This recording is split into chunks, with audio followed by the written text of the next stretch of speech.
有外国网友说，看中国的93大阅兵，武器确实领先，但致命的弱点是缺乏实战检验。今天先告诉大家，我说的不是57印巴冲突，那一次是空战，而且只有中国的武器参战，并没有中方人员参加。去年11月的一个深夜，西部战区某军用机场，8架运20鲲鹏运输机依次升空。官方通报的任务是参加勇士8联合防空演习，但航机与后勤信息显示，此次行动规模远超寻常，300名中方人员与大量装备悄然奔赴巴基斯坦俾路支省，他们的目标是屡次袭击中国在8项目与人员的俾路支解放军。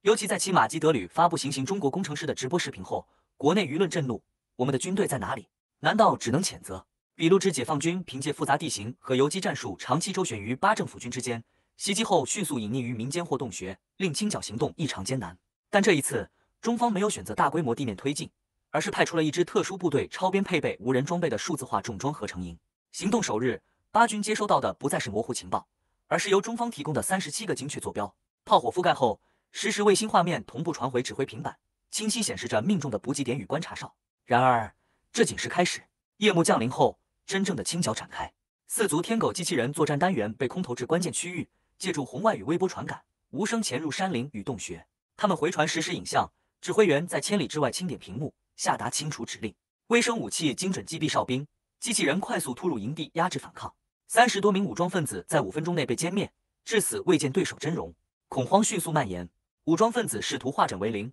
混入平民，但中方早已通过卫星与无人机完成区域大数据建模，异常人员流动被实时标记。巴军伞兵按中方提供的空投坐标精准拦截，将残敌逼回开阔地带。随后，远程狙击平台升起，后方操作员借助单兵雷达与透视系统，在屏幕上点选歼灭每一个清晰标记的目标。仍有部分武装分子企图逃往伊朗边境，却在最后一刻遭遇无人机编队，远程火箭弹如雨倾泻，覆盖了整个逃逸路线。最为棘手的是头目阿克拉姆与其马基德旅精锐藏身的地下隧道网。中方并未强攻，而是派出清道夫多功能工程机器人，携带钻头、爆破装置、高压气体与燃烧剂，深入隧洞。他们释放高浓度缺氧气体，或在密闭通道中引燃高温烈焰，彻底清除负隅顽抗之敌。巴军后续清理时，仅见窒息与烧焦的尸体，未见任何交战痕迹。此后，中方继续提供信息支持，协助巴方在奎达等城市实施大数据筛查与人脸识别，精准抓捕藏匿于社区的残余恐怖分子。此次行动，中方以300人规模、